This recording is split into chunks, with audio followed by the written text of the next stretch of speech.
Welcome to the River Float Guide from the Oklahoma 77 Project. I'll be sharing with you an adventurous 6-hour float trip in southern Oklahoma. This float trip takes place just west of Davis, Oklahoma. We'll be floating Wild Horse Creek, onto Whiskey Creek, and then onto the Washita River.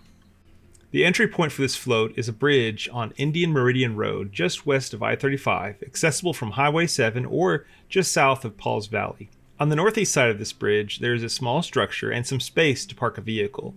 This road does have a bit of traffic, but we had no problem leaving a vehicle parked. Access to the river is a little steep. We used a rope to lower down kayaks to the edge and then climb down the freshly laid rock around the bridge. So we're at the Indian Meridian Road entrance point. Vehicles parked up there, and it's rather steep. So you can see we're gonna lower our kayaks down with some rope so that we can climb down easy. And this is all new with this rock. They just recently redid this bridge. Whoa, whoa, whoa. You good? Yeah. You might want to just go down where the rocks are. So anyways, a little bit of adventure, but we're gonna get in here today. All right, so we were able to get in all right. It's a little bit of a steep climb, and it's pretty mucky down here. So water shoes required, but we're gonna start our trip here and head on in. Once you get past the steep entry, the creek portion of this float is really easygoing. There were 3 spots we had to get out and portage a brief section of the creek. The first was just a shallow section of the creek, and then there were some falls that we had to portage down. They were very beautiful. And there was also some low-hanging pipe that caused some debris to pile up across the river. In higher water levels, that may be a lot easier to float, although in lower water levels like we did today, it was very nice to see the falls, and it was a very fun float. All right, so we just passed I-35, and underneath the bridge was a little bit of adventure, but it was passable. My compadre here did it fine, but I kind of got stuck. It's good so far. This has been a real great place. The bank on the side is just beautiful. The foliage, like everything out here. This has been a really good trip so far. We did this trip on July 23rd, 2021. The discharge rate of the Washita was 2,500 cubic feet per second, and the gauge height measurement near Dixon, Oklahoma was 10.5 feet. You can check those on the USGS website to get those informations, and that's useful when you're going on a trip or planning a trip to see what the current rates are. I would say that this would be close to a minimum for this trip. But also, if you're going to go down the Washita, the full 10 to 14 mile trip, I would aim for a 15 feet depth. This was because the Washita is just covered in silt and mud on the banks, and it just gets near insane. A higher water level means you're closer to the edge where you can actually get out easier. The original explorers who charted this river thought they had found the Ouachita River, but after exploring it and realizing it didn't match the description they were given, they called it the faux Ouachita, because it wasn't the Ouachita River, named after the Ouachita tribe, which Ouachita means good hunting grounds. Over time, the name became the Washita River. To differentiate it from the real Ouachita River, the Washita River is one of the nation's most muddy and silt-filled rivers in North America, and it always has been. It leads into the Red River, although in the 1940s we created Lake Texoma, which is now where the lake flows into. So when I say the banks of the Washita are a muddy mess, I mean on an epic, uncomparable scale.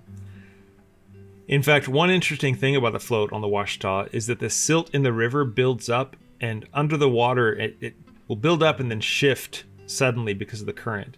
This can pull your kayak from one side to the other and causes these giant swirls of water to flow the river weird. For a while there, I was beginning to think we were floating above some sort of river monster. It was quite interesting. In fact, I'm not really sure it wasn't a river monster at this point, but I was told this is what it is. Because of how muddy the banks of the Washita are, I'm going to recommend a shorter trip that exits on Bridge N3270 Road. There's parking available up there. It's a rather steep incline, just like the entrance was. But having exited the Washita, I would rather climb a mountain than trek through the swamp of sadness and Fantasia. Rest in peace, Artax. Please, you're letting the sadness of the swamps get to you. You You have to try. Either way, this float trip is probably not for the faint of heart or physically weak. The exit was difficult, and anyone attempting it should stay hydrated, cool, and well-nourished. The exit in the mud can be physically draining, and with the long hot hours in the sun, it almost caused me to pass out under the Highway 7 bridge. Okay, so I'm a bit of a mess. We decided to get out on Highway 7 because we've been out here for a little while, and it was about time to be done. We got on the river around 8:30 or so, and it's about almost 2 o'clock now. This little spot right here where I said that it would be hard to get in and out, it was really hard to get in and out. If you look at my feet, I was coated in mud. I fell down a couple times and I was head to toe covered, and thankfully my kayaking buddy saved me.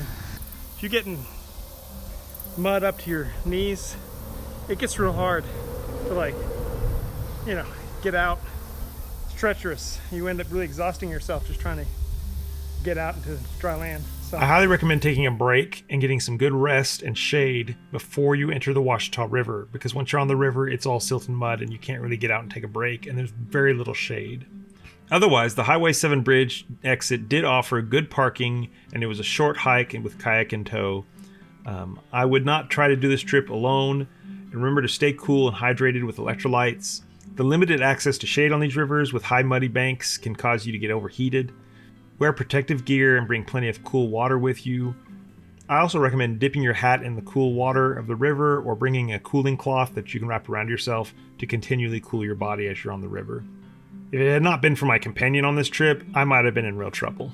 I also recommend keeping a large source of clean water in your pickup vehicle. I used a 5-gallon jug that we used to rinse off the caked on mud from the exit. Even then, by the time you get home, I was leaving signs of Oklahoma red dirt everywhere I went. It might be a good idea to have nearby access to shower facilities. You can also continue on to make this trip a 14-mile trip by going on to Highway 77. We scouted it out, and it didn't look any easier. It also didn't have good parking set up, but it was close within walking distance to Smokin' Joe's Barbecue, which has outdoor dining, so if you're still caked in mud from your exit, and it's also a really good place to eat. So if you wanted to get some barbecue after your trip, I highly recommend it. Overall, this was a great trip and a real adventure. Probably not an entry-level float trip. I would recommend this to those who seek a little more adventure and challenge. Thanks for checking out this resource. You can find out more as well as get the details about this particular trip, including maps with GPS coordinates, at oklahoma77.com. Thanks for joining us, and good luck with your next adventure. Let us know the rivers and lakes you think we should be checking out in this series. Submit locations through the comments or on the website at oklahoma77.com.